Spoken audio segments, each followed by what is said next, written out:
In my household, there is a tradition. And the tradition is that every day for the last 30 years, I have taken my wife a cup of tea.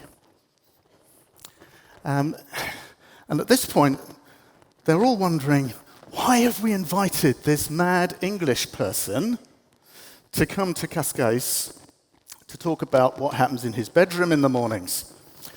Well, it's down to a Portuguese princess called Catherine of Braganza, who in 1662 married Charles II of England, and she is famous for an important innovation towards a better life for the English, because she is credited with introducing and persuading the English people to drink tea.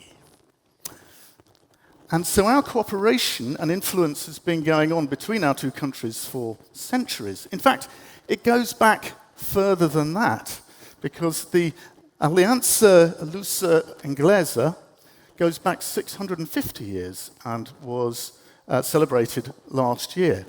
So our countries have been cooperating and influencing each other and teaching each other things and improving each other's lives for 600 years. Let's hope it continues. Now, when I was preparing for this talk, I came across this image. Okay, and you can see on the right-hand side of the bus here, or the left-hand side of the screen, we have a very unhappy man who's not having his good life. He's having a bad life. He's got a grey wall. All he can see is a miserable grey wall. And on the other side of the bus, we have someone living their better life. They're out there on the tourist trail. They're taking pictures. They're looking at all the beautiful scenery. It's fantastic. Except this, okay? And this image kind of underlies the problem we have with innovating in healthcare. The left-hand side guy gets regular checkups. That's him. He goes to his doctor. It's miserable. He experiences the innovations, but they don't give him a better life. Whereas the guy on the right-hand side, he ignores his doctors, does nothing. He doesn't do anything that they want, but he's having the better life. The doctors don't tell him what he shouldn't eat, what he shouldn't do, what he shouldn't do, and he's having a better life. Now, in this picture, I don't know whether you can see it, but there is a clue. You see, our problem is, how do we innovate for a better life without making everybody miserable? Okay? And you may see here, this guy may be ignoring what his doctor says to him, but he is wearing a seatbelt. Okay? So that message has got through. That is a health intervention, wearing a seatbelt. It stops you going through the windscreen. It's great. Okay, so the trick is to innovate for a better life in a way that people don't think about it. He thought about not going to his doctors, but he didn't think about putting his seatbelt on. So, you may have heard of this chap called John Lennon. He said that life is what happens when you're busy making other plans, okay? In other words, you're so focused on doing your plans, doing what needs to be done, that life happens to you around you and you don't notice, okay? When I was a teenager, my life up until late teens was next exam, next exam, next exam. And that's all I ever did. And my whole life was focused on the next exam. And I had a kind of epiphany in the late teens. I kind of thought, hang on, what am I doing? Right? Life is passing me by while I'm thinking about all these exams. I need to be in the here and now. I need to think about what is a better life now. So what I think we need to move towards is to a situation where health should just happen while you are busy with life. Okay? In other words, what we should do is we should make healthcare, as much as we can, a background function.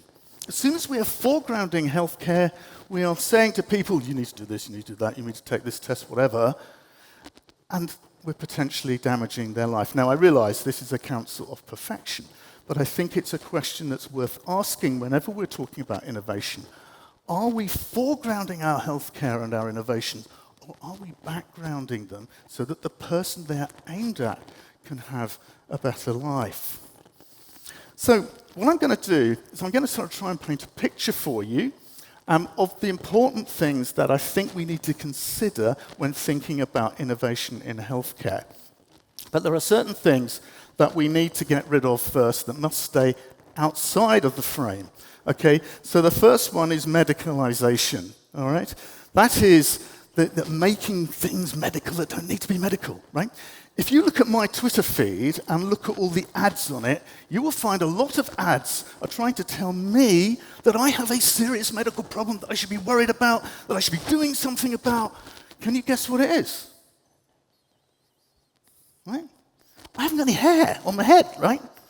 But Twitter thinks, that's a problem. He must be worried about it. He must be sick.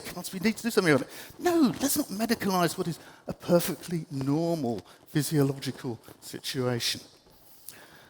Then there's overdiagnosis. We need to keep that out of the frame too. What is overdiagnosis? Well, we all know that diagnosing cancer early is a good thing, yeah? Well, not always, because our immune systems are really good at clearing some cancers. So if you diagnose cancers too early, what happens is you end up making patients of people who, yes, they had a cancer, but had you done nothing with them, that cancer would have gone away on its own. And had you not intervened with them, they would have had a better life. Okay? They wouldn't have had the worry, they wouldn't have had the treatment, they wouldn't have had the complications of the treatment. We need to avoid overdiagnosis. It makes people miserable. I've got a friend who he's a great bloke. He's really into photography. He's having a great life doing his photography work. And then he was diagnosed with prostate cancer. Now, in his case, he needed the treatment. But the problem is every time I meet this guy now, all he ever talks about is what the consultant said, what his last blood test was, how it's going, what his medication is. And I'm thinking, but you're not having a better life, right? You're not having a better life. Where's your photography? Where's all this great stuff that you were doing, your hobby? It's it's backgrounded. Iatrogenesis, that's people like me making people ill, right? We're very good at it, okay? Please, let's put iatrogenesis outside of the frame. We need to think, whenever we're innovating, is this actually going to make people ill, or is it going to make people better? Excess costs. Well, you guys, like us in the NHS, all know about excess costs. There's lots of problems with excess costs. And we need to keep them down because people don't like paying too many taxes, do they? And then this other one, this is a tricky one. Paternalism. How do you get people to do the innovations that you want to put in place to give them a better life without telling them what to do in an overbearing way? And that is an interesting challenge that goes. So all of these need to be kept outside the frame. Okay, so once we've got all of these outside the frame, what are we going to put inside the frame? Okay, so I'm going to suggest there's a kind of trinity of things that we need to consider in order to understand how to apply innovation, how to background it properly, and how to understand how our innovations are going to generate a better life. And the first one, of course, is the person, okay? That's the person we need to foreground. We've been referring to them so far as patients, but of course, they're not patients. No, we want them to be people having a better life. That's the point. The second group is the clinician. That's people like me who practice medicine, or you might be a physiotherapist or a nurse or whatever, but it's the human being that relates to the person who's trying to get the better life. And with a lot of talk about cutting down excess costs, and one way of reducing excess costs is to replace clinicians with bots or AI. Or there's a huge row in the UK going on at the moment about replacing doctors with physician associates. Huge row. Royal College of Physicians and Royal College of GPs, which I'm a member, are a big fuss about it. But it seems to me that the clinician is not going to go away. Why? Because what the person experiences when they are ill is a human thing. And what you need when you're ill and you're suffering and you're worried and you're in pain, what you need is somebody else, not a bot or a program. So I think the clinician is always going to be there. Now, when I first started my medical career, a long time ago, this was it, right? This was it. There was the person and the clinician, and it was you and the patient. And, okay, you made some written notes that doctors write and nobody can ever read, including the doctor usually, to help remember what happened. But that was it. But in my lifetime, in my career, we have a third entity on the block. And this is what I've called the smart system. What has happened is our paper records have been translated into electronic records. And so now we have something else, a new player on the team. Okay? So at the simplest level, the smart system will tell me if I try and prescribe a drug that the patient has already an allergic reaction to, they'll go, "Oh, don't do that. They've had an allergic reaction last time you recorded it. You've forgotten about it, but I'm going to remind you." Okay? That's the simplest level, right up to advanced AI and all kinds of stuff that can help advise and move us on. So that's the kind of trinity that we need to think about, I'm suggesting, when we're doing innovation in healthcare. So what are the characteristics of these three groups? Well, the person, obviously, is the liver of the better life. They are a chooser. It's really important that people are helped by the clinician to make the right choices that reflects their needs, reflects their desires, reflects their preferences. Because the person is the self-expert. Okay? It's often said when the clinician and the person are in the room, there are two experts present. The clinician on the medical stuff and the patient on themselves, on their preferences, how they feel, what their symptoms are, what the drug you gave to them last time was like, how they reacted to it, what their progression of their illness is like. And when I used to teach a lot of doctors how to consult and stuff, and one of the things I taught them was regularly is listen to the patient telling you exactly how they're feeling. Very often, you won't need to do tests because the patient will tell you, particularly if you've already established a diagnosis and the patient's been this way before, their body is a very sensitive tool. It'll tell you how they felt last time. And you don't need to do tests to tell that it's the same situation as last time. So people are the expert. The clinician's role, okay, in this increasingly complex system is the navigator. You have to help people find their way through the system to help make the right choices that reflect their choices and their self-expertise. But it's also the entertainer, okay? Voltaire said that the job of the clinician is to entertain the patient while nature effects the cure. Okay? Now, back in the 18th century, there wasn't much else that doctors could offer, so that's kind of all you had to do. You just had to keep people going until either they died or they got better, right?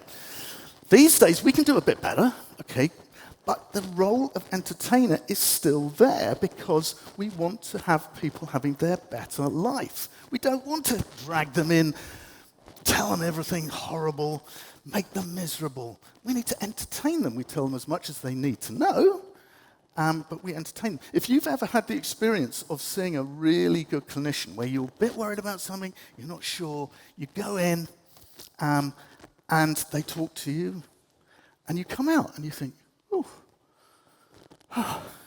I just feel a bit lighter, I just feel a bit better. You have been entertained by the clinician. It's a really important role. Now, all of this involves trust, okay? So the clinician needs at all stages to promote trust in the system, because if our person loses trust in the system, they're not going to engage, and we'll end up like the image I show you at the first. And then the smart system has two roles. One, it's a repository of all this data. So we have clinical data, we increasingly have social care data, we have genetic data, and we have data that's pulled together on populations rather than just individuals as well. So we have a whole repository of information that can then be used to feed in, using our innovations into this system. And increasingly, as I alluded to earlier, the smart system is becoming the advisor, telling us what to do, how to do it.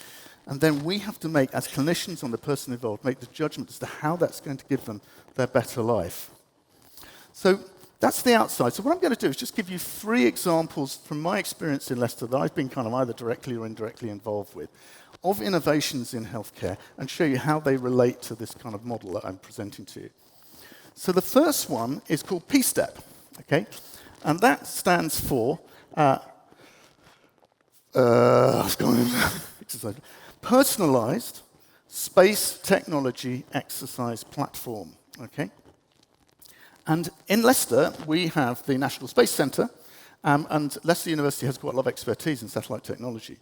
So this is an attempt to try to bring together mobile phone technology, space technology, particularly Earth imaging on things like pollution, and the medical records, the clinical data. Because we have a lot of patients who are chronically ill with respiratory problems or heart problems who need to exercise. It's really important that they exercise. Exercise is a brilliant drug. The problem is, if you exercise with a respiratory condition in areas where there is a lot of air pollution, you can actually make yourself worse. So the idea of this is to have a phone app that combines the latest live satellite technology on pollution levels with the geolocation information in your phone, with the clinical data that's come from your medical records to advise you, today the pollution down that road's really bad. What I think you should do is go that way, okay? So the idea is to encourage people to live a better life, get the exercise they need, without harming themselves further by using the appropriate technology. So that's PSTEP.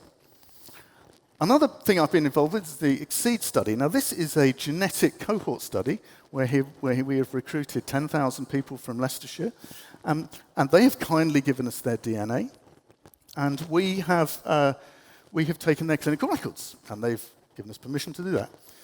And one of the things that enables us to do is to develop what are called genetic risk scores. So one of my colleagues, Alex, using our data, has devised a thing called a genetic risk score on thyroid disease. So the idea in the long run, now this is the prototype at the moment, but the idea in the long run would be to use that information within the smart system to say, okay, this person, we know their genetic makeup, they're at a particular risk of developing thyroid disease at a younger age than usual.